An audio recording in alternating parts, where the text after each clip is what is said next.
4 more minutes for a few members to join in. We're currently, I see we were at 80, just over 80 members. I understand there were some problems locally with the net, so hopefully members will join us whilst we are progressing with the meeting. We've got John Stoddard, our Vice Chairman Game in the room, myself, and as a panelist we've got Baz Rees, also known as Iron Blue on the forum, those of you who go on the forum, a very prolific angler. I don't know actually if he finds any time to rest. And also we've got Paul Clancy, our gamekeeper in the room, if there's any particular questions that you want to ask.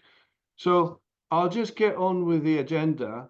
And basically that idea of having webinars came because we felt that technology now has moved on, and we wanted to have a more interactive way of communicating with our members. In the past, up until now, there was a lot of effort by all of us in the committee. We were sending 15, 16 pages of newsletters. Sometimes those newsletters ended up in the spam folder, or it was too long and cumbersome for members to read. So we said, well, let's just go in and make it a lot more interactive. And that's the flavor of this evening. So we're going to be chatting between with John and with Paul and with Buzz, and also we would like you to submitting questions via the question or the chat on Zoom. So the primary objective is to help new but also existing members to understand the early season fishing on the waters. Obviously helping with improving fishing, understanding also how we operate as a club, because we are a traditional club. We love tradition, but also we are aware that things are progressing fast in fly fishing.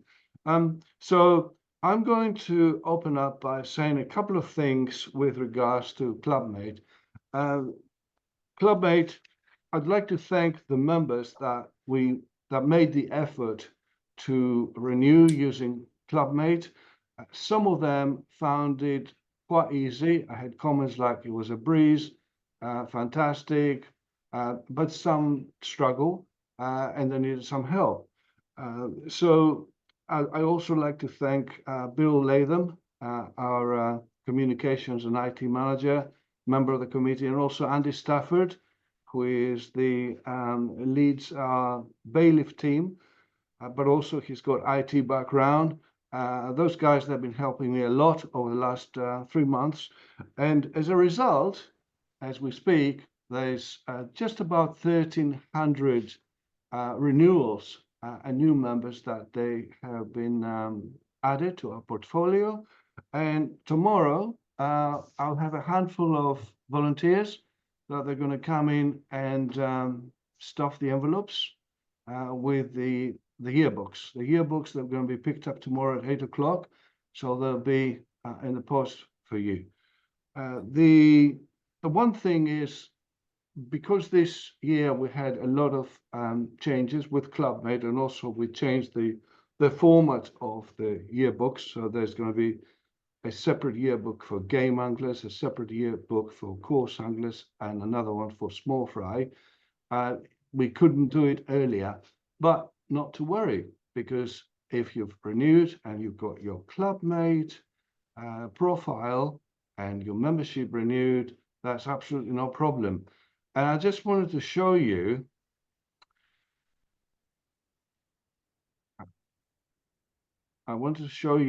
this is my personal Clubmate page.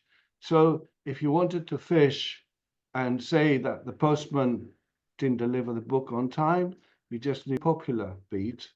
And it's a beat which is, it's self-control, meaning that there's not per se a designated number of rods that they can fish it. And John will explain later on about how you go about the approaching the chalk stream. What is the etiquette? What are the rules?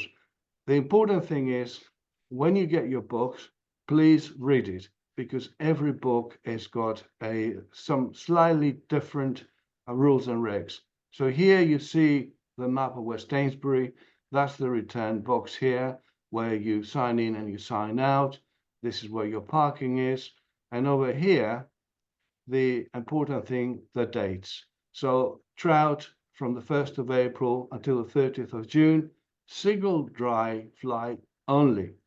1st of July to the 15th of October, single dry fly or single upstream nymph. No clink and dink, no double flies, no lures, nothing like that.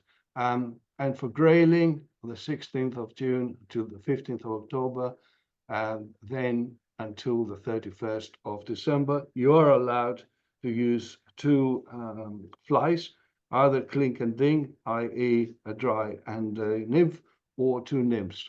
Tungsten is allowed, that's no problem, but please familiarize yourselves with the rules. The other thing, which is a new feature, I know we have the what 3 words in the book, but this is going to be a lot simpler now, because if you click on that link, it will take you to your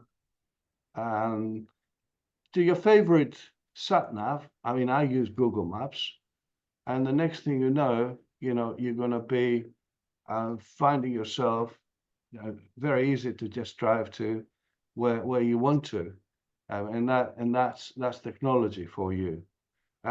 So let me just come out of that screen.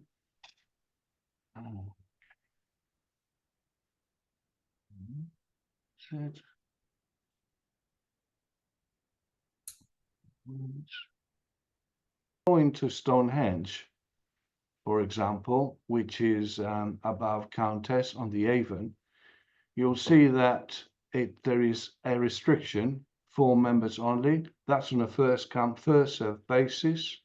And the rules there are, again, the point which I made earlier, we do allow single upstream nymph or single dry fly.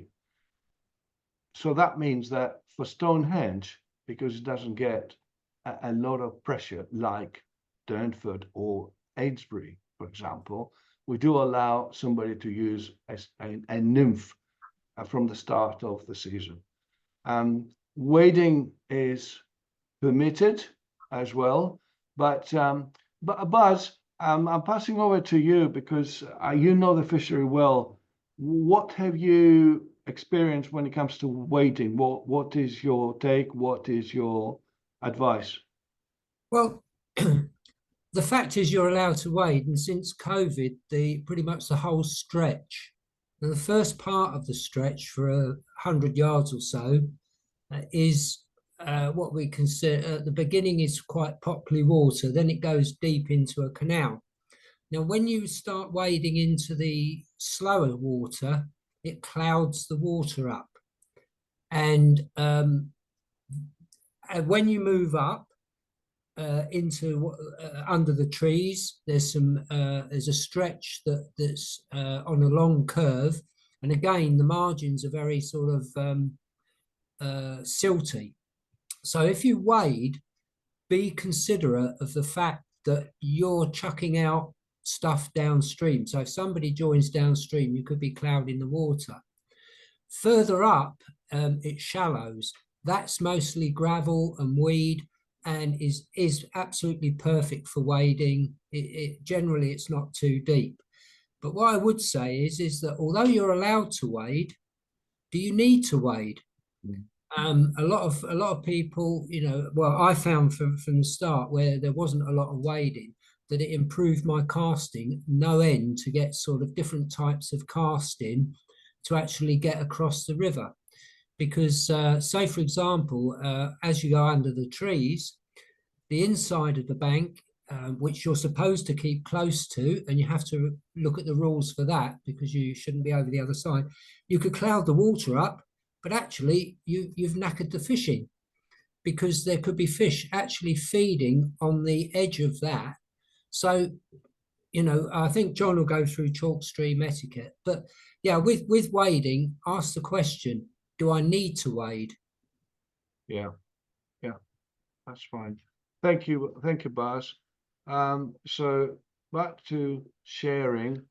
So we talked about the yeah.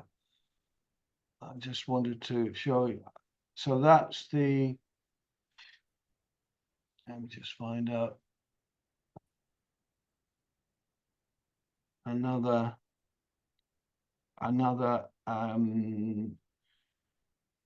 fishery, which would be the will be the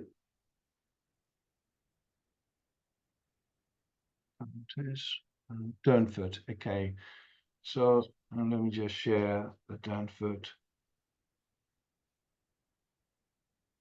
Okay, there we go. Right, Durnford. I said we have three main types of controlling the number of fishing anglers. Durnford is the one which is at a full control, meaning that you'll see there's 21 beats here. And of course, the existing members know how the system works. But for the new members, again, it is a first come, first serve basis, but it is one angler, one rod per beat. So it's a captive system. You come and you collect your tally, your disc, if you like, and then you're not allowed to take two. You're allowed to swap and change as many times as you like, but you need to come back. So that's the.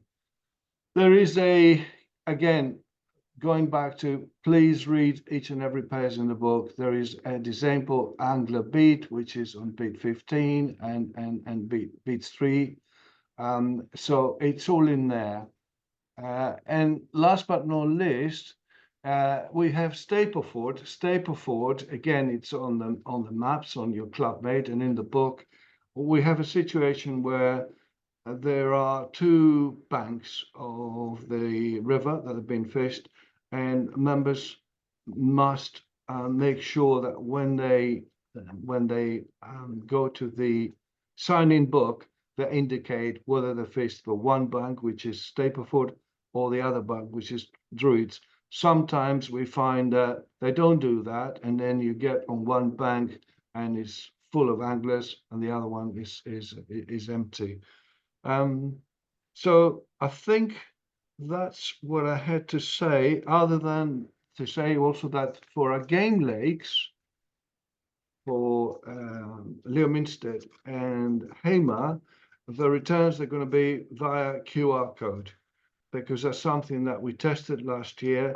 For this year, for the lakes, just the lakes, nowhere else, we will have QR codes. And the reason being that if you use the QR codes, you can find out how it's fishing, because it's all in there, rather than us asking the keepers or members, sending us information, putting it on the forum, etc. It becomes a lot more easier to find out exactly this information. I don't need to say anything else. I just need to pass on to John to tell us about the etiquette, John, and what we're about as a club. Andreas, Yes, just one thing. You forgot to mention about the key codes. the key codes. Yeah, the padlock codes. They are there. Well, I showed them Not in the on. book. I showed them on the maps Yeah. next to They're the. Yeah, they're not in the book. Okay. Yeah, thanks for that. So on the maps. Okay, I'm just. We say it's going to be interactive. So, okay, if I just go here, close that. Okay, and share that. Okay, share.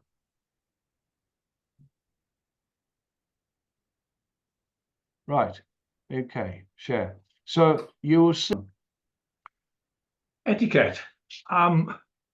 I can't do better than steal unashamedly from our now departed member Gordon Mackey, who wrote the piece "Approaching a Chalk Stream" in the yearbook, and added a chapter to our 21st century anthology of fly fishing. Gordon wrote about approaching the chalk stream in much more detail there. Salisbury Angling Club majors on chalk stream trout fishing, not freestone fishing, not lake fishing, but chalk streams. And chalk streams are a particular geology and ecology, and they have a particular style of that fishing, which involves quite a bit of intervention and looking after compared to some other rivers. As a result, these rivers are busy. There's a lot of people attracted to them, a lot of money is paid, and so we need a code that can tell us how best to fish within those rivers.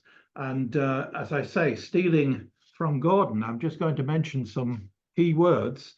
All this is in the yearbook and in the 21st century anthology.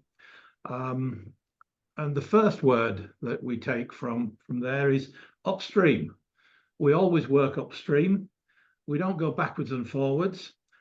We don't fish downstream. When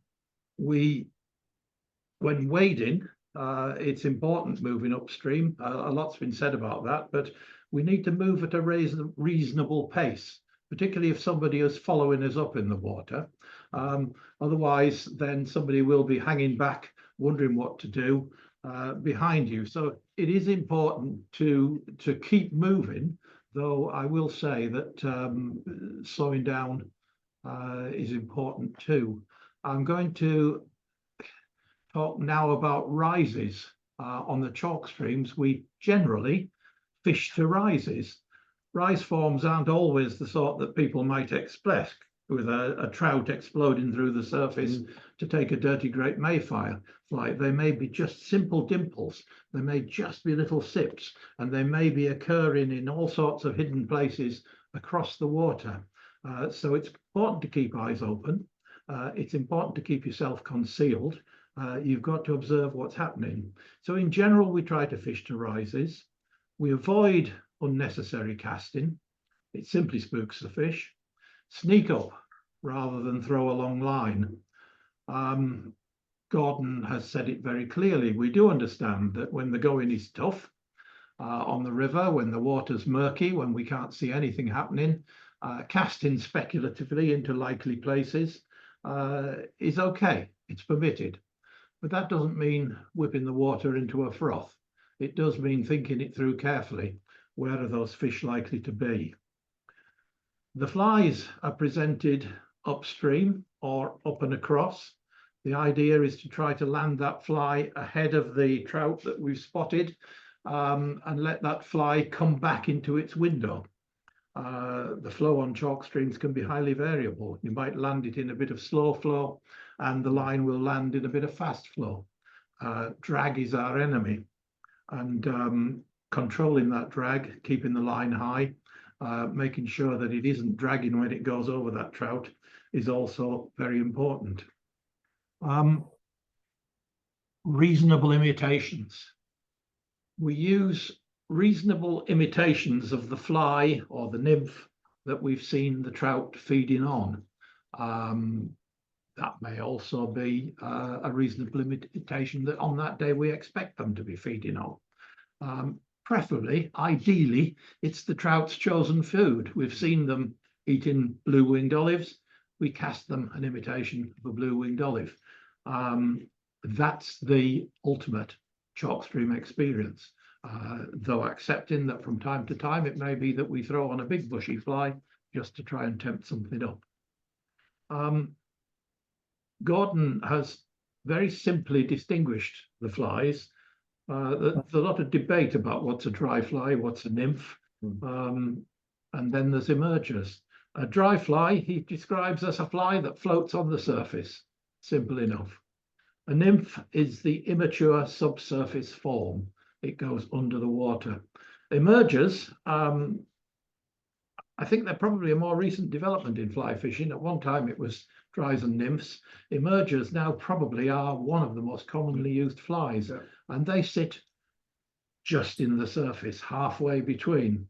And they're very vulnerable. That point at which the fly is hatching, then they are very vulnerable to be taken by the trout. So we have the dries, the nymphs, and the emergers.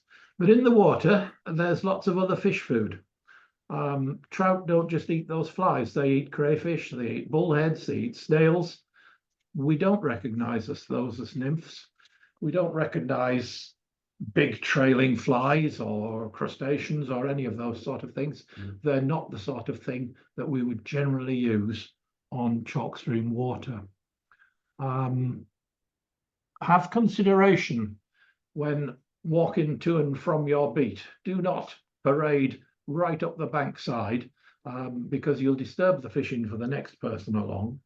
In many places, we have a back path. You can make your way to the end of the beat at some distance from the river. We've got that at Sutton Veny, we've got that at Amesbury. So make sure you walk away from the river. Here at Durnford, use the meadow, use the gates, and don't walk right up the riverbank. That is about respecting the other angler. If you see somebody else, don't go blundering right up to them. He might be focused on a fish. You might need to think carefully. I can remember being at Stapleford and where the two bank fishing really caused me a problem. I've been sneaking up on hands and days on a little group of fish that were rising, and when almost there, within a very close casting distance, somebody burst from the reeds on the opposite bank and put the lot down. I think it just takes a moment to look and see what somebody's doing and think about it. Particularly where we've got two banks or where people are wading. Don't go ahead of another angler upstream, whether wading or on the bank, without a conversation. You may find that somebody has settled down in one spot and is fishing that spot, and the rest of the water up ahead is unused. It may look very tempting to walk all the way around and go up ahead, but at least have a word. I think the best way to deal with these things is a conversation. Restraint. I've talked about this on the forum. Very few of our anglers nowadays take a brace, and we put stockfish in the water for people to do that, but they don't. Modern methods and skilled anglers get very good results, and we've talked about knowing when to stop, and that might seem a bit spoil sporty, but the thing is, these are now almost all wild fish in wild places. It's a relatively delicate environment, and in many ways the waters are fished quite hard, and there's somebody else wanting to come up that beat. So hiking out every fish that you can and hitting a total that you may never have thought of may not be quite the thing to do if there's somebody following you up. Leave a bit for the next fella. And finally, it's all about concealment, it's all about observation, and it's about presentation. It's not about kit. You can probably catch fish with any old kit if you observe those practices: concealment, observation, and careful presentation. Putting the fly in the right place, in the right way, gently, and avoiding drag. And I think that's probably it on etiquette. Thank you. Yeah, no, I just wanted to add, John, that I've been a member for exactly 20 years, and my introduction to fly fishing was, I was self-taught. I was fishing the tumbling waters, river streams up in northern Greece, and of course then the fish they're a lot more opportunistic. So it was a case of reading the water, putting a dry fly, anything that looked like terrestrial, and we'll just jump and grab it.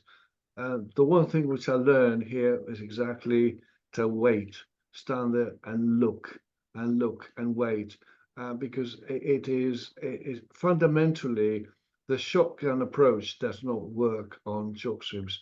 It is the stalker approach, and many a time, you know, we're all surprised when we see a lovely 2-pounder right in front of us, and if we had started working like a metronome, fly casting, this fish would have gone.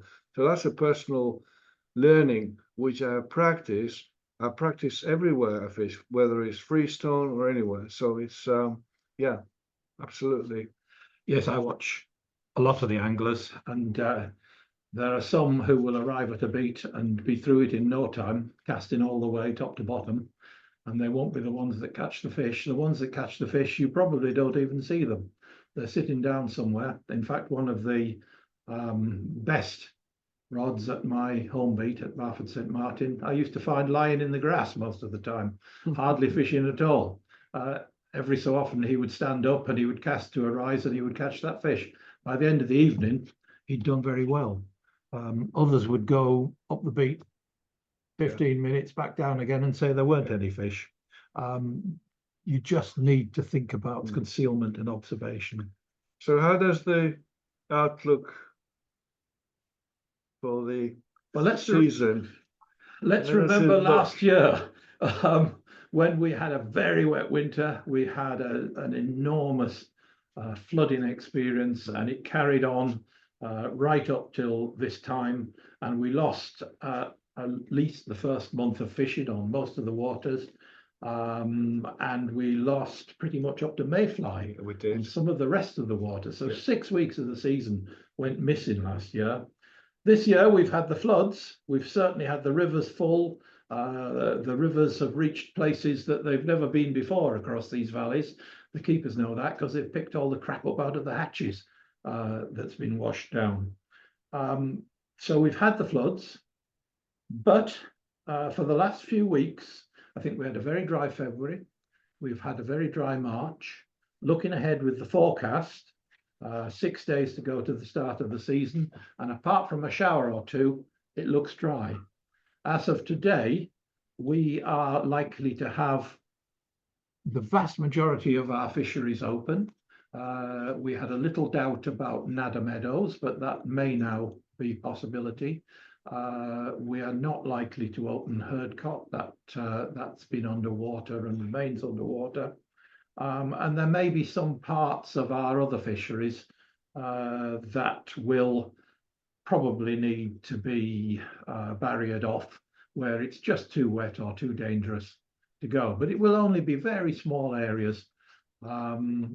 It's quite fantastic that we've got to where we are. And only a few weeks ago, we thought we might have had another season where we were in trouble, basically. Now, the winter flooding has been extensive, and it's brought a lot of debris down the rivers, and there's still a lot of debris in the rivers, so we do need to take care. The rivers are high, they're quite clear, but they're pushing very hard. I was in the Nadder just a week or so ago, and in places where I was quite used to being able to stand, I could barely cope at all. It was pushing so hard. And sometimes when the water looks to be at a reasonable level, what you forget is that it's much more pacey than you're used to. So care to be taken when wading. There may be debris in the river. There may be fallen trees on the bank. The riverbeds get remodeled by the floods. Where there were holes before, they're sometimes filled by gravel. Where there were no holes, there are sometimes new holes. So you do need to take a little care. And along the banks themselves, where it's very muddy, just be careful where you're putting your feet. And please try not to trample about too much in the muddy areas, because it only makes it difficult for us to sort those out with the mowers at a later stage. Well, John, we've got a couple of questions, one on the chat line and one on the question. Will you be letting us know which fisheries are closed at the opening? Yes, and how? That's the question. Are we going to use traffic lights? We've got the traffic light system available to us. Last year it was essential. The traffic lights, as you might imagine, red, amber, green. They're available through the website, through the forum, through Clubmate, I imagine. There'll be links, and fish Yeah, they'll be on the main website. on the main Yeah, website. Yeah. So fisheries that are open without any problems will be green. Fisheries that are open, but we have recorded cautions, will be amber. And fisheries that are closed will be red. I don't expect to see that much red this year. Good. So you'll be able to go to the website and check the fisheries Yeah. on a daily basis. Yeah. We update as we visit each of the fisheries. Paul, yourself, did you want to add anything on what John said? No. I think John's covered it all very well. The beats to head to early in the season, up the upper stretches, higher up the systems, the upper Wiley, places like Longbridge on the Ebble, fish very well early season. Yeah, do you want to come and? Well, there's a can't fit in between. No, you can sit where John is. I said we'll try and make it as interactive as possible. So a few words. Evening all. Yes, yeah, so the usual beats I send our members to early in the season. They tend to turn up and think they go to their favourite beat, which early in the season is totally out of sorts. It's too deep. The fish are not going to come up into the water and start feeding. So you need to be looking for stretches that are going to be more likely to have fish rising and fish on the fin feeding, and that's the shallower, glidier water, more clarity. River Ebble, the River Bourne, very crystal clear. I was on the Ebble today on Longbridge, and these are the streams that are going to respond quicker with light getting onto the water, warming it up, and insects responding. Yep. So certainly head to the upper beats on the, like I said, the Wiley, up the top of the catchment on the Avon, sort of Manningford, and on the Bourne. There's a lot of water in the Bourne. The Bourne takes a long time to come up, but when it does come up, it stays up. We've experienced that with Herdcott, but it's crystal clear. So if you go looking, finding these stretches, you'll have good sport. So yeah, it's we're seeing some Granum already. The Granum, we've been moving the eggs for a number of years now, and they've come back in good numbers on a lot of our beats. So I'll cover that on the fly. yes, okay. So yeah, normally down through Salisbury, a lot of Granum historically. That's where you've gone and seen clouds of them. You might see clouds of them on the wing, but they're being fed on subsurface. So look in the book, look at the rules, choose a fishery you might be able to nymph fish or use a crippled fly that's submerging. Even our mixed fisheries around Salisbury, but head to, like I say, a stretch that's a bit more shallow, a bit more streamy, and you're going to get fish feeding. So yeah, Thank you. Yeah, I see that we're getting, thanks, Paul. So I see some very nice questions that, in fact, that's the next part of our webinar. And hopefully some of these questions will be answered as we go along, and we will review them at the end of the webinar anyway. So Buzz, over to you. Fishing equipment, we've got a couple of questions about what's the fishing equipment, suitable rods, leaders, reels, net, ancillary items.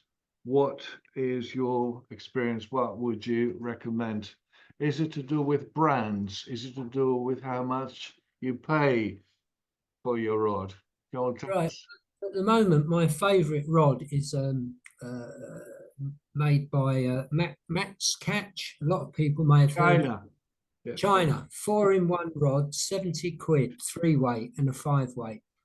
Hanak do the same for probably 3 times the price, 4 times the price. But for 70 quid, it's a delightful little rod. So I can go with 9 foot, and then go up to 9.5 and go up to 10 foot.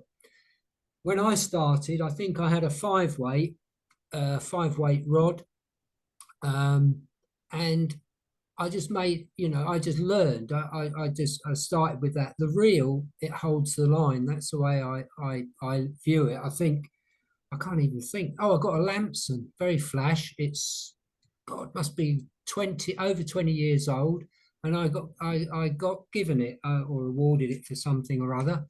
So, and fly line. I mean, the thing is unless you're using a 10-foot 7-weight reservoir rod and not on the Rainbow Lake, then that probably is a little bit too heavy. However, it will still work because I think Johnny alluded to it, it's presentation.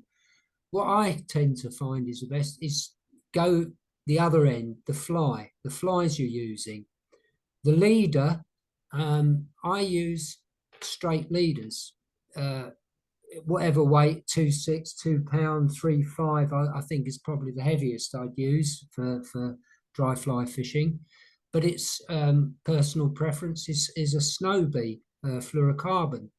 I also use Bayer, just an ordinary line. That to me is bulletproof. Used it for coarse fishing and years ago, and it still serves well.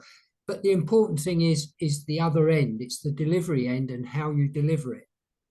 The line itself, well, yeah, you don't want to put a splash on it on the water. So that goes down to casting and things like that. But honestly,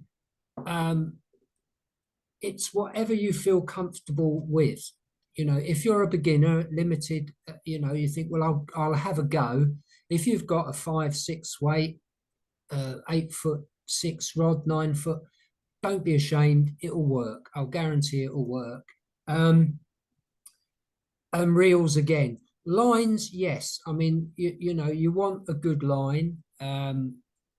But again, it depends what you want, what you want to pay for it. I mean, I've often said, when I started, John Norris did these mill ends. Well, they've improved since the days when everything used to crack up, and they're a good line, excellent line for the price. And maybe if depending how much fishing you do, it will last you a couple of seasons. So the thing is it's whatever whatever you've got. If you've got a big, you want to get by the top of the range, fine, go ahead. I honestly don't believe it makes a lot of difference. It's not what you've got, it's how you use it. So as I say, from my point of view, the ideal, a lot will say, is a 3-weight, a 3 or 4 weight, which I would think is probably the optimum. I use weight forward because sometimes you don't realize you're not actually casting very far. You want to get the weight in the line. If you've got a tiny space to cast in, cast from, you want to get that rod loaded and get the line out there. So I use weight forward. Some people like double tapers. I used to use them once, never really got on with them. But as I say, you'll be surprised, how little line you will actually cast. You might not cast much more than the actual belly of the line. So that's the sort of thing. The other sort of things you need is if we're talking dry fly, you need either to use, gink is the famous, or a little bit of mucilin just rubbed into it to keep it afloat. And the other thing you've got is what I call shake and vac, these desiccants, which you dry your fly off, you dab it with it, and it floats like a cork. And it floats like a cork for a couple of casts, and then it will get soggy. So that sort of attention to detail is having snippers so that you can, when you've done your knot, you can make sure that you've tidied up the little tags off there. Then comes to landing net. That's a good one. When I first started, a short landing net I had, and then I used to watch people trying to land a fish with an ordinary pan net with a short handle. So I went away and thought about it, and I thought, well, I looked at blew the dust off my coarse fishing stuff, and found a pole that was probably 2.5 foot long, but it was about 3 or 4 sections. I then put a bung at the top so that it held it, put the net on the end. And if I got a fish and I had to get it over the reeds or not get close to the bank, I could then extend it. So I've got about 10 foot of net. But they're coarse fishing. You can get them on eBay. Other providers are available, of course, about 15 quid or less. You could get one top of the range ones, which would probably cost you anywhere between 40 and 50, which I would recommend, you know, to sort of think about an extending landing net, because it does help you get those fish in. If you've got very muddy banks, reeds, I mean, example would be somewhere like Stapleford. There's some very soggy banks at the bottom, and I've had some ultimate buffoonery playing fish, but I managed to get them in because I've got a long net which could get through the reeds, you know, after fighting a fish to the net. So those sort of things is the basic essentials: your rod, your reel, your line, your leader, a box of flies, and you know, if you carry a bag, I mean, sometimes I carry one of those waterproof bags that you seal the top, and I usually leave it somewhere and then forget where it is. And if I ever go home without it, which I'm prone to leaving stuff on the bank, you know, I put my number on it, my club number and phone number, and so that hopefully if somebody did find it, they'll return it. I mean, after leaving a vest at the fly vest at the one fishery, I think I've got to put my name in the, like I did at school, in the back of the blooming coat. So yeah, so waders, in fact, most people wear chest waders, booted waders, and I've found that because of the way the water is, you know, big heavy boots. I mean, if I put boots on, it doubles my weight, which is good for anchoring me to the bottom. But I found that the windsurfers, they have these like ankle style neoprene boots with some grip on the bottom. They're fantastic because they're lightweight. You can walk in them, but like any boot, you go in mud and you'll go base over apex. I mean, you know, felt soles, for example, you walk on mud and you'll slip anyway. But that I would recommend if you use stocking foot.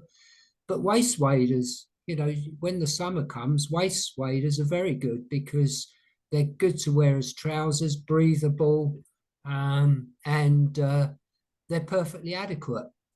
Because like we were saying about water flows and everything else, sometimes with chest waders, you might just push it a little bit too far. And it may not seem obvious, but, you know, we do recommend, if you're unsure, wear some kind of a flotation device, because we don't want members. We'd rather pick up a member alive who's been swept down to Salisbury than one that's not, you know, in not good health.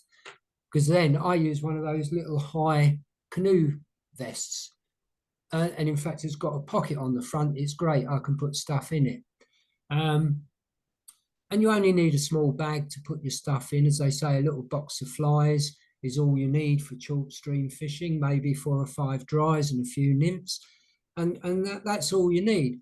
The truth of the matter is I probably carry about 100 or 100,000 of the bloody things, because that's what us anglers do, you know, but you always end up with a couple. So realistically, we've been reminded about wading sticks, and I meant to say how important they can be, particularly in the flows that we've got out there now. Normally our rivers are quite benign, you're pretty safe, but at the moment they're pushing very hard, and 3 points of contact with the riverbed is better than 2. And once you start staggering, having something else to put down will save you from time to time. So wading sticks, yes, very good option. Yeah, but I mean, those, I mean, you can just get the for about 10, 12 quid, you can get those ones that just click open, or, you know, some people use ones you can shake, but the ones the walkers use, I mean, I've got a good handle. You put a elastic and a clip so you don't lose it. And yeah, I mean, they're very good because honestly, wading, I mean, I've been to Queensbury. It doesn't look that deep, but you take one step too far or go where the water's channeled, and it does become a challenge. So that is a strong advice. It's in the book. It's part of, unfortunately, health and safety, but also the fact is it's common sense on Yeah. that.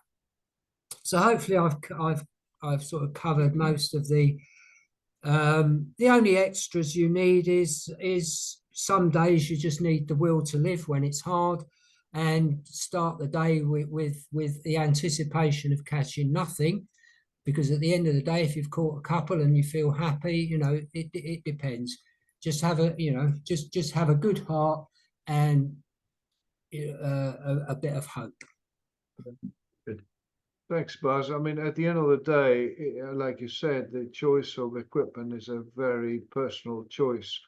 And I would say, if you use a rule of thumb, a rod between the 8 and 9 foot, 4 to 5 weight is the all-rounder. It will cover most situations, unless one wants to fish the upper reaches of some of the stretches where possibly a 3 weight rod would, and a 7 foot 3 weight, it will be a bit better. And with regards to the old debate, oh, do you use fluorocarbon, do you use nylon, do you use tapered leaders, do you use straight leaders? I mean, I personally use nylon and tapered leaders, and I use a leader as long as I can, Manage. as long as I can manage, yeah, On the water, yeah. on the water. I mean, But that is not the solution. It's a very personal choice, really. I mean, there's a lot of talk about, oh, fluorocarbon doesn't float. Yes, it does. Fluorocarbon has that habit that if, you know, I would say check your leader. Always check your leader for knots, whether it's nylon or fluorocarbon, because fluorocarbon it fractures. Mm. And sometimes if you look at a leader, it'll have little scuffs on it and little curls. So change it, and you get wind knots as well. So I find that fluorocarbon is much better for casting the bigger flies, especially when it comes to mayfly. I used to have a hell of a problem with you know, like I say, using a nylon like Bayer, and when I started to use the fluorocarbon, it seemed to it. So obviously the construction or something is. Or maybe it's because I'm tying the flies a little bit better, so they're more aerodynamic. But yeah, bigger flies, fluorocarbon is very good. Great. Right. Let's move on to the fly life. Now, very quickly, I'll recall my first day in the office back in April 2010. So it's nearly 16 years ago. Well, 15 years ago. I was sitting on the storage heater because it was very cold, it was windy, it was rainy, and a member turns up at 8 o'clock in the morning, tackles up, opens the door, says good morning. Next question was, have you stocked the river? Now, the two wrong assumptions there. The first thing is that you're coming at 8 o'clock in the morning on a cold April morning, and you're expecting to put a bushy fly and the fish to jump up on your fly and have it. And the second thing is, and you expect the stockies, which they had gone in probably 2 weeks ago, to have accustomed themselves and naturalize themselves. The stockies would have been trying to hide somewhere in a hole or behind a tree trunk somewhere before they get washed downstream. So there are two things in fly fishing. obvious things. The first is fly and fishing. It's not just the fishing. And I think this is where we come to appreciate that we need to understand. We don't want to be an entomologist, but we need to understand what flies we expect. And it's not a really difficult thing, which I have a selection, which I'm going to share with you, of the flies that we're expecting to see at the start of the season. Right. Okay. You share.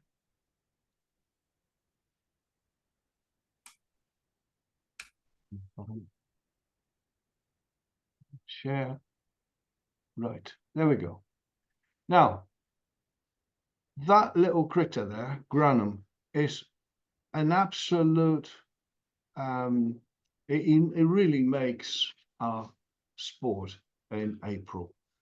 And you heard Paul earlier, or thanks to Paul, and I'll say that to him, we started, how many years ago was Paul? About 7 years ago? Or, Yeah. about eight years ago. Paul started collecting the eggs that these little Granum, in fact, the eggs, you cannot see it in that photograph, but they're attached right on the bottom. The females, they carry an egg mass, which has got about 800 eggs, and they deposit them on large woody debris, sometimes on the vegetation by the bank. So Paul started collecting those eggs and started transplanting them gradually from the waters in Salisbury, gradually to Durnford and then Lower Woodford and all the way up to Amesbury. So now these flies, they have recolonized the Avon, and fish, they started eating them because now they recognize them as food. And it's abundance of flies and hatches that drives the feeding behavior. It's the same thing like later on we'll have the yellow-made duns or sulfur duns on our waters. And of course, fish, they've got no interest. Well, you want to go up in Yorkshire or you want to go up in Wales just to see how voracious fish can be and grab these yellow-made duns. Or even just the nadder. There are stretches of the nadder where there are enough yellow-made to interest them, but it is about there being enough. That's right. So Granum is something which you do not come at 8 o'clock, no 9 o'clock, no 10 o'clock, not at 12 o'clock, particularly if it's a rainy and cloudy day. Granum, they love the sun. In fact, right on the back, they almost have like photocells. And what happens is when you had when you have the April showers, what tends to happen is the sun is out, you see flushes of Granum appearing, and then it's overcast, the rain starts, they stop again. So stop, start, stop, start. That's the basic thing. It is a fly that you're expecting to find in the middle of the day. The water temperature has to be a certain level. And if you go to the pub for lunch, then you miss this. I mean, you need to be on the water. You need to be sitting and watching. I like to sit with my back to the sun because you know that when you feel the warmth on the back of your neck, the Granum are going to start appearing. And you do need to be fishing before the Granum have appeared. You'll see the fish rise before you see the clouds of Granum on the water. They are generally taking the emerger or the rising nymph, even though you'll see the fish coming right through the surface as if they're taking a fly in the air. And I've seen that many times, that the waters are live with apparently leaping fish. I think they're taking the fly down below, but their momentum simply takes them through and back down. Because if you cast a floating dry fly to those fish, you don't get them. You need an emerger. You need an emerger, and I'll just share just one example. That's an emerger. It's one of the many, and you can see that it's a parachute fly. You can see the bottom end that's in the water. And what John said, rightly so, what happens is because the emergence of the pupa, it's a very, very fast thing. It's not like a large dark olive when they have to swim up gradually. These ones, they're fully formed, they're in cocoons, so they're eating the egg of the cocoons, and it's like an exocet missile that shoots up. And the other question which I keep getting is that, well, there are a lot of granum flying around, but fish, they don't eat them. Well, it's too late. They've gone. They're airborne. Fish won't be spending energy to be jumping up to grab them. But if you see the emergence of granum, I've had the opportunity once in Bath St Martin. I think I remember the day. yeah. It was like at one point we just imagine that you were throwing pebbles, gravel, and in the water, and then we saw just a wave of granum that started hatching, and fish that were absolutely ballistic.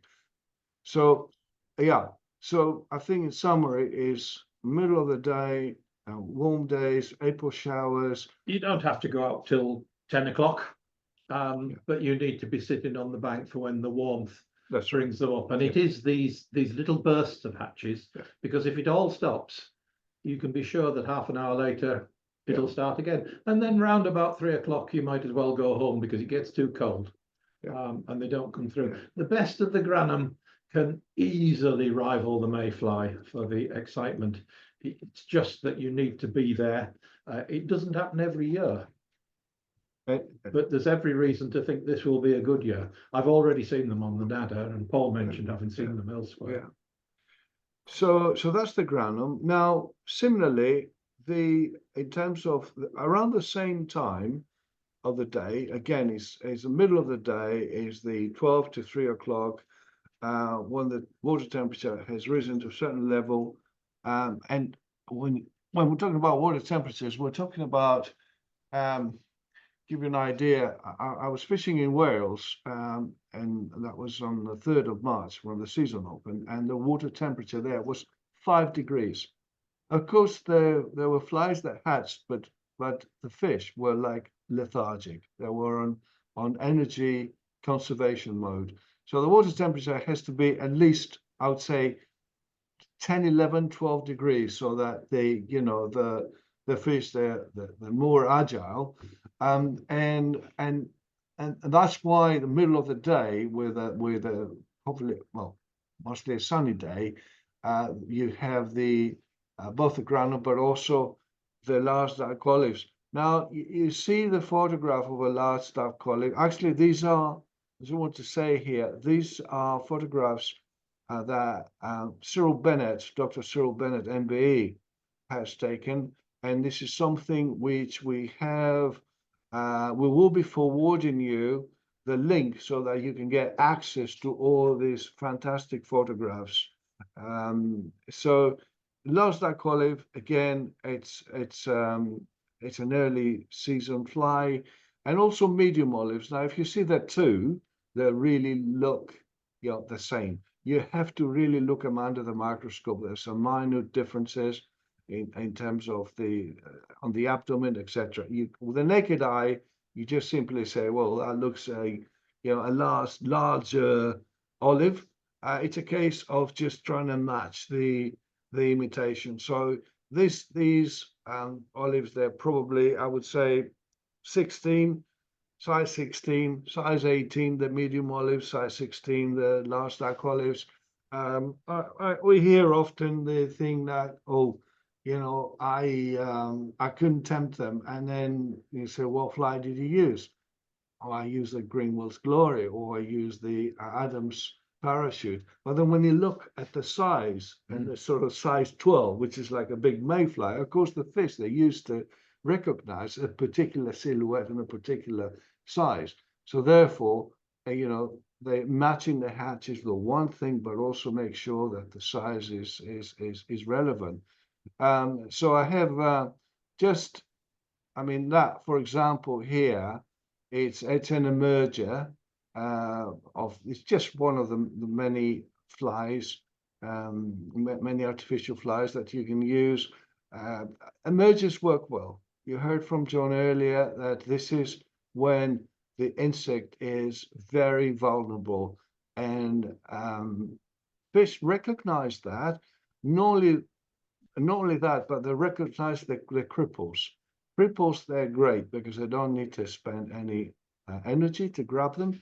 And this is why sometimes you're fishing a fly that you caught fish with, and it's been chewed and spat a number of times, and then it works and it works and it works. And then you lose your fly, and then what happens? You use the same fly, brand new.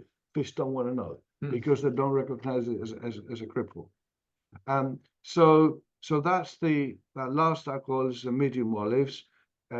So if we go into what else we're expecting to see, of course you have a lot of buzzers, or the what you call the midges, plenty of them. There are so many different species of that particular critter, and in the early part of the season, particularly in the morning when it's cold, and before you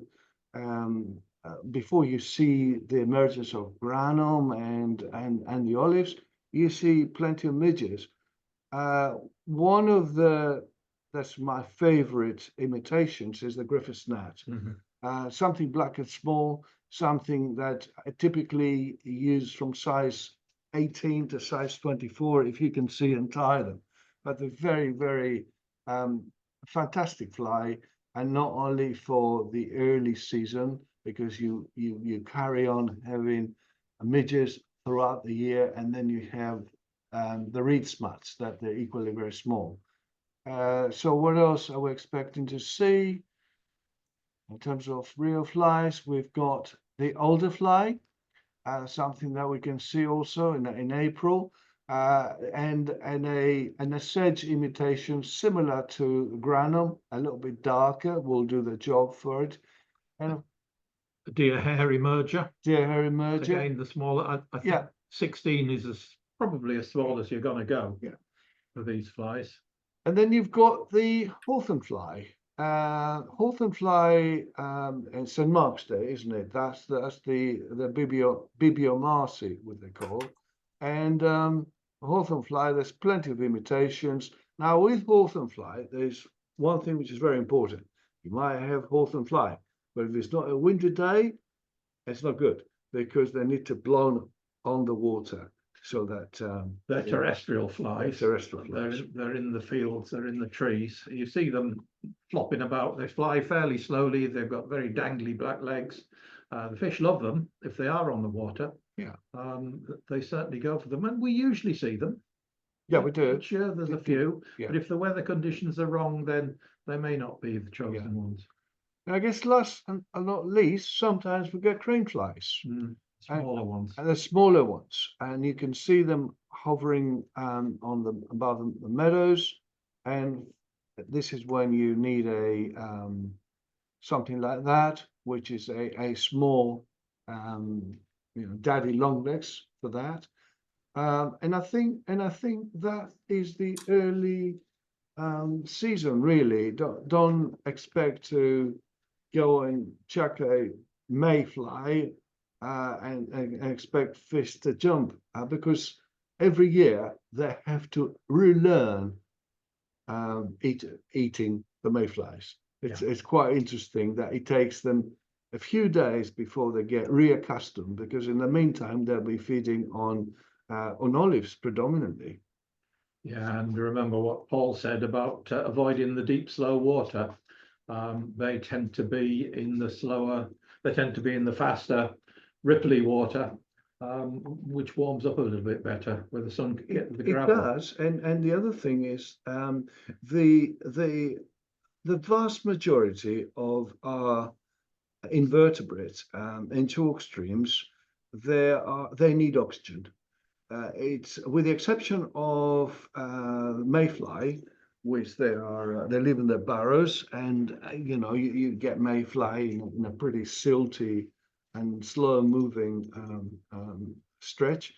The rest, they need oxygen. Their eggs need oxygen, so they'll come back and deposit their eggs where there is plenty of oxygen. So you need the riffles, and therefore these are shallower sections where with weed, preferably, because that's where they live. Yeah, so typically in the early part of the season, avoid anything which is very, very slow, deep, and sluggish. This is water for later in the season. This is water for the mayfly. And you gradually get to know the rivers that the stretches that you fish and the stretches that you like. And of course, members will come and ask me, what do you recommend today? And I'll tell them, look, fish, I don't know, beat 13 or beat 18, etc., because of this and this reason. There are some other members that they just like to fish the particular beat, which could be fantastic to the mayfly, but not during the early part of the season. I don't think I need to say anything else. No, I think that's covered the early season Yeah. flies and Need to make some. So fisheries, I don't know if we wanted to say anything. I'm aware that we need to allow, there's a few questions that we need to answer as well. And then overview of the venues by river size difficulty. I think, Bas, did you want to say a couple of words about that? Because yes, there are easier fisheries. They are sort of middle of the pack, and there are more difficult ones. And any, Well, we're focusing on the early season, Yeah. mayfly, because obviously we're going to do that on the next one. But what I will say, I mean, it's interesting to know what has actually been said. Now, I myself, the advice, looking for the shallower stretches. West Amesbury's covers an awful lot. You've got sort of deeper stretches, you've got weed, you've got quite a variety, which is what I would say is a great place for people to investigate if you're new, because you've got an awful lot of water there and there's wading opportunities as well. So it's a good water to start on because of its variety. Now, some of the others, the word tactical would be, used. Personally, I mean, if the water levels are right and the weather's conditions are good, I don't really, a couple of seasons in a row, and I think pretty much last season, I went through the whole trout season using dry flies. Now, I'm not an emerger person, although some of the patterns may look like emergers, but I like to fish them dry. Like with the Granum, you get plenty of those, and John's given a very good account. Literally, sit there and wait. In amongst them, you might see something else. You've got your little pale wateries and everything else. But the key to it is, I mean, one fly, which many years ago, I don't know where I got it from or whatever it was tied, is the iron blue. Now, that is a pattern I've used on our waters. I don't know, can you see that? Is that visible to you? Yeah, I agree, yeah. Oops. And I've just lost it in the weed. Hold on. Let's get it out again. And it's not a fly that tends to want to float. So using the floatant, I keep it dry. Now that's a good that is a good fly to use early season, along with there it is, a little sort of sedgy pattern, and you can see that little deer's hair, a little bit of that's the main thing. And that one, as I say, that one that I showed you is also good at Granum time. It's because sometimes you'll see them, if there's a breeze, you'll see them being bowled down the river, and fishing them dry, it brings them up. But I don't tend to use, a nymph early in the season. So I do pick, I mean, as I say, one we mentioned, Stonehenge, that's a good one. There's lots of shallow water there away from the canal. It's like when you enter the fishery, stand back just right by the reed, and you can just sort of see what's ahead of you, see what fish are there, and too many times I see people go into the wading section straight away, that because they can, they do. And that's the wrong thing, because you send a bow wave up the river and you may not notice it, but you've sent a bow wave and that can disturb the fish. So always keep clear, have a look before you decide what you want to do. And standing back and doing a short, very short cast ahead of you, and it may only be sort of 10, 20 foot, you may find a fish sitting in the margins. So it's always good, like John said, have a good look and recce before. I mean, once you get to know the water, you think, well, might be a fish there, there might be a fish there. And you may be right, but as said, the winter can change the fishery. The another fly that I would use, I mean, that was mentioned, and I have caught, but you've got to have the wind, is the hawthorn. Can you see that one? Yeah. The hawthorn fly. So let me stop you there, because Clive Pavley said to me that the flies that I showed, the artificials didn't show. Probably I didn't press the button. So I just want to share very quickly. Yeah. So this is the one that we talked about. That's the Granum emerger. This is the one for the crane fly, which is a daddy. That's the Griffith's gnat, which is for midges.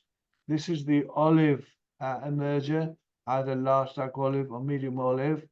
And that's very similar to what you've just shown us, Buzz, which is the hawthorn. So yeah, so these are the fly examples. Okay. And Lovely question. there is a daddy, which I'd say always have a little daddy in the box. And I mean, that's on a size 14. So that's like your early season daddy long legs. And it also represents a lot of other things, you know, because of its size. And the important thing with flies, if you look at all the olives, the mayfly, they all have the same sort of profile. So if you're a fish looking up, so hold the fly up to the light, that's what the fish sees. And so if you've got something that's got that kind of pattern, like you've seen in the olives, if you've got something of that size and that pattern, give it a go. Because I mean, you could be bamboozled by the amount of flies that are used. Okay. CDC hares here, it's, I mean, I probably use about 3 or 4 flies, and then there's of course mayfly over a season, carry loads, but basically the patterns that I use, I've been using for years. Okay. And as I say, it does depend. And I mean, of course, where you can use nymphs, that is a box of nymphs. And again, it's all about profile. All right, Buzz. In the interest of time, I think we got let's say 12 more minutes. What I wanted to say very quickly is that because I do have some questions here about instructors, I do have some questions about who can help my casting, etc. The one thing which I want to strongly encourage is, if you can participate in the academy courses that we're organizing here in the cart shed. It's Rob Doyle and Lindsay Moore, two of our members that they're qualified instructors. They've been running this program for the last couple of years. We do have 4 slots, four dates, and at the moment I do have some vacancies. So it's on Saturday, the 5th of April. There's 5 slots available, 5 participants. On Wednesday, the 2nd of April, there's only 1 slot left. And on Saturday, the 12th of April, 3 slots left. So out of the 24 participants for 4 courses, there's still 5, 6, 9 available places. Do take the opportunity, because the thing is that it's £50 for a full day, having half a day's instruction in the classroom, where we're talking in a lot more depth about, you know, the flies and the equipment and the etiquette, but also you'll get to see a real sample of the invertebrates because they'll do a kick sampling, and then you'll see how tiny those critters are, and then you realize, oh my God, you know, I was using sort of 4 or 5 times the size of the food that I was trying to imitate. And in essence, sometimes you hear the word microflies. They're not microflies. We call them microflies. This is their size. And the fact that, oh, but how can you see them? Doesn't matter. The fish can see them and they'll take them. So yeah, as I said, there are there's some availability. Check your last email and just go and book it. And of course, the other thing not to forget is on the 17th of May, we have our open day, which is in Abbey. This is a full day, and it's the comprehensive fly fishing sport, really, with fly tying, with entomology, with fly casting, and with a fantastic barbecue. And you can bring your friends and guests. That's also available. Another day to get together and socialize and have a great day. And Buzz, before we go into the questions, mentoring. Can you say a couple of words about mentoring, please? Yeah, I mean, this is an extension. It's like a training pathway. If you go to the courses or you feel that you just want a helping hand, well, the mentors are there. It's on the forum, and I encourage everybody to get on the forum and have a look at what's on offer, because you can ask questions about the weather and anything. But on there is mentors. It's, you know, we're myself, a couple of other guys, we're quite happy to meet up, spend an hour or so with you, and just to help you along. It's not official training or anything like that. It's just an informal chat. Have a look at what you've got, see what see if we can help you improve. So so please use it. Excellent. Shall we go to the questions, John? Yeah, what have we got? First one is, will you be letting us know which fisheries are closed at the opening? Yes, the traffic light system, as we mentioned, through the website, all the fisheries are listed, and there will be notes of any cautions on any fisheries that we're concerned about. Okay. Second one is, what flies are best to use at dusk in the early season? It's a very good question, because typically, unless it's a warm evening where you might have some granum come back and lay their eggs, which happens, so you can use sort of granum imitations, emerges or dries. I found out that they're not as selective when they come back to lay their eggs, personally. And also, if there are enough olive spinners, you might get a chance. But these are it depends very much on the weather, really. I mean, you need to, if it's cold and you're northerly and it rains, then there's not much happening. You might as well be at home. Yeah. The fishing is Yeah.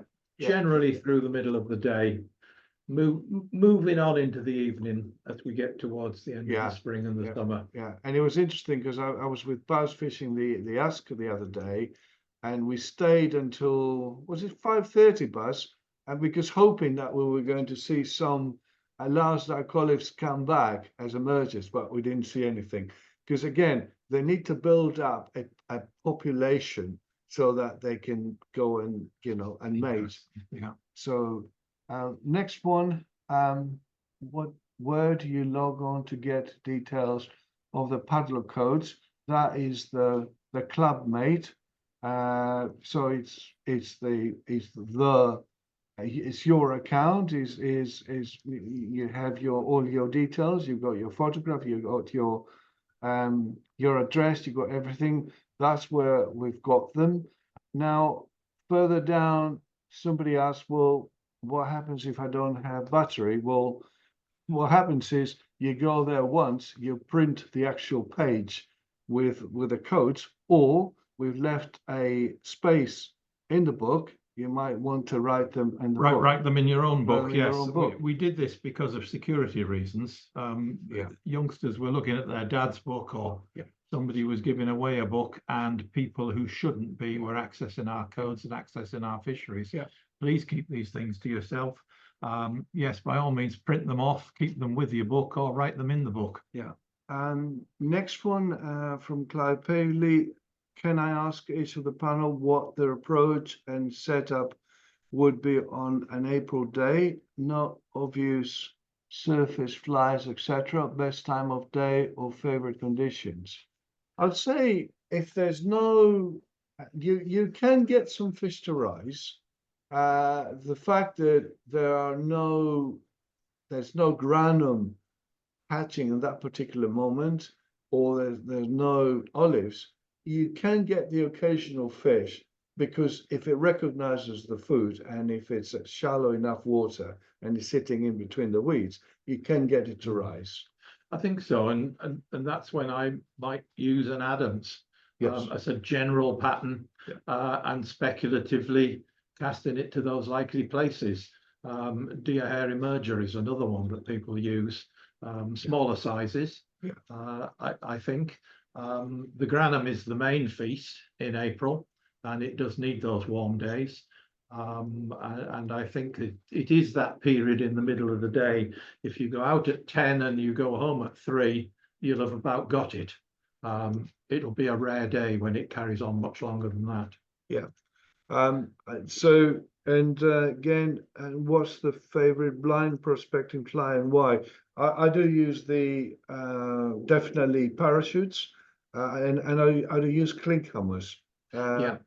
So the parachuted type of flies, like a parachute Adams or a rusty parachute or clinkhammers, this is what I would be prospecting with, definitely. So next one is, I think we covered that with the padlock codes. Next one is there someone who gives lessons for starters and those who want to brush up their technique? The answer is yes. There is, try, take the opportunity, just take my word, go to the academy courses. You can't get better value for £50 a day for a full day. But yes, you can, there is, I think somebody has put the Game Angling Instructors Association. You can use that, but also if you want, you can email me.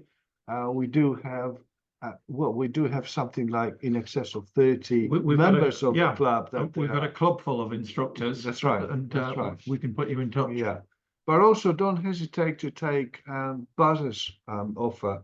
Mentoring. The mentoring scheme is great. Yeah, which is like job shadowing, so to speak. These people are the select few. They're the fish catchers, so use them. Yeah. So I'm interested. This time is a good beginner stretches. Happy to be able. Right. Okay. That's from Alex Marshall. I'm interested in good beginner stretches. Happy to be able to cast more easily and get to know the river rather than to be on the best fishing per se. I would say about a bit of space around you so that you can cast without worrying about being stuck up the tree every 5 minutes. Yeah, which was you say, John? Amesbury, Durnford, the bigger waters. I think if you get into the Sutton Venies, the Upper Wiley, those places, that it is a bit more tricky. I think you need a bit more open space. To be fair, we have got it's got a bit more difficult because we allow more to grow around the fisheries nowadays. We don't go for big open areas of cut grass anymore. So it is a little bit more difficult, but you don't need to have yards and yards of line out behind you and flying through the air. If you're doing that, you're probably putting fish down. The best thing to do is to close on the fish on foot and cast a short line. Roll cast. Do you want to? I was just going to say that the for people who are very new to the waters, is like saying with expectation, work within your limits. You know, if you can't cast far, it doesn't preclude you're going to catch a fish, because like a lot of fishermen, they'll stand on one bank and cast to the far bank.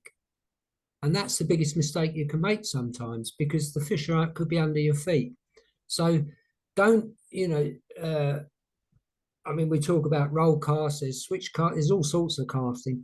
Just work within your limitations, and it's not an instant success on our waters. You may catch the fish, which is what you're there to do, but it's not, it's about learning. That's what I mean. I did the old-fashioned way. I just learned as I went along. It was many years before I reached a level of incompetence that I was actually catching regularly. So it is seriously, it's about learning about it. Don't expect too much. And the other thing is that also, yes, there are some nice fish in the waters. They're your bonus fish. You know, an 8-inch brown is a wild brown. That has to be appreciated, not denigrated, because we've had comments in the past about the size of the fish. That is natural chalk stream fishing. Even if you catch a 4-inch fish, you've caught it. Well done, you. That's a success. So if you do get one of the larger ones, which may come along every now and again, then that is your bonus fish. You know, treat it with the utmost respect, as much as you would with a 4-inch fish. It's the same. Expectations of what fish should be in our rivers have been raised by overstocking of big fish in rivers that ultimately can't contain them, and a natural stock of brown trout will hold fish of various sizes. And I think each of us here have probably had a 3-pounder on Salisbury waters. A 3-pound wild fish is about as good as you got to get, and if you get it, you've done really well. 2-pound wild brown trout, they're not uncommon.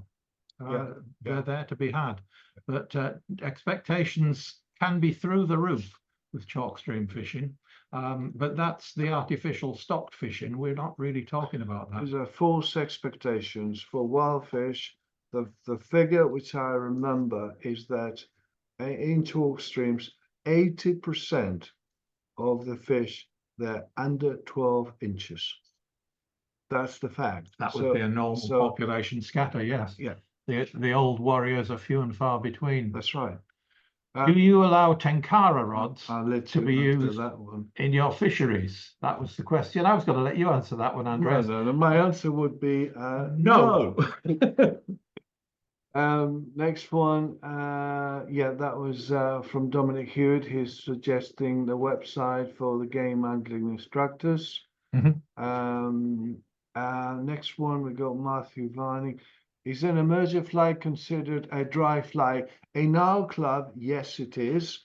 I know that further up on the Derbyshire Way, there's been long debates whether a clink hammer is, or a parachute is a dry fly, etc., etc. No, we are traditionalists. I think we're very clear. If it's under the surface, it's a nymph. Yeah. If it's in the surface and it's showing but hanging through that surface film, it's a dry fly. It's a dry fly. Yeah, so it's a dry fly. So, and somebody, I see that good point on the Derbyshire Way. It is not, and it's fine. You can use clink hammers and you can use emergers as well. I use them. So, are there any restrictions regarding barbed or barbless? We don't have a rule, no, but we would recommend barbless. At one time, it was quite difficult to get hold of barbless flies. Yes. Or barbless hooks to tie flies on, but they're much more commonly available now. And where we are talking about returning nearly all the fish we catch nowadays, then barbless flies are advisable. Yeah. So then we have some comments. Excellent session. Well done to all the team. Thank you very much. Very enjoyable. Great start to the season. Thanks. Then is there a repeat webinar? Yes, there will be a repeat webinar. In fact, I can divulge that we will have Jan Szakowski and our member Colin Hope. They have nearly finished. I think that they have finished the material which they're going to be using for a more comprehensive presentation of what flies we expect to see in chalk streams, specifically for um, for fly fishing, because there's about 45, 46 different species, but for our sport, not all of them are relevant, yeah, because the fish they'll be eating, you know, snails, etc.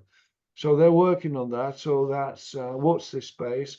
And yes, there will be a repeat webinar. I'm aspiring to do something perhaps on the mayfly, because mayfly can be extremely easy and notoriously difficult as well. And then we can move into the late season fishing, or summer fishing and late season fishing. So yeah, see you on the 17th of May. I think it's 5 minutes past 8, and I think we can conclude. I think Well, so, and I think we've done the questions. There's a few thanks and congratulations there coming through. Thank you for that. And the last thing to say is that this has been recorded on cloud, and Bill is going to download it and convert it into a YouTube, and we're going to share it, because that's the start of a journey of sharing knowledge. Because you know, these questions come again and again, and every year, believe it or not, we are forming, in a way, a new club. I mentioned earlier that we have already 80 new members, which is twice the size of some of the local clubs. Yes. Yeah. So, you know, merging knowledge and using technology is something that, yeah, we need to, just follow. Okay, thank you very much again, and we'll hoping to see you on the 1st of April. Tight lines, and thank you again. Thank you. Take care. Like I say, if any further questions, use the forum. Indeed. Okay, bye.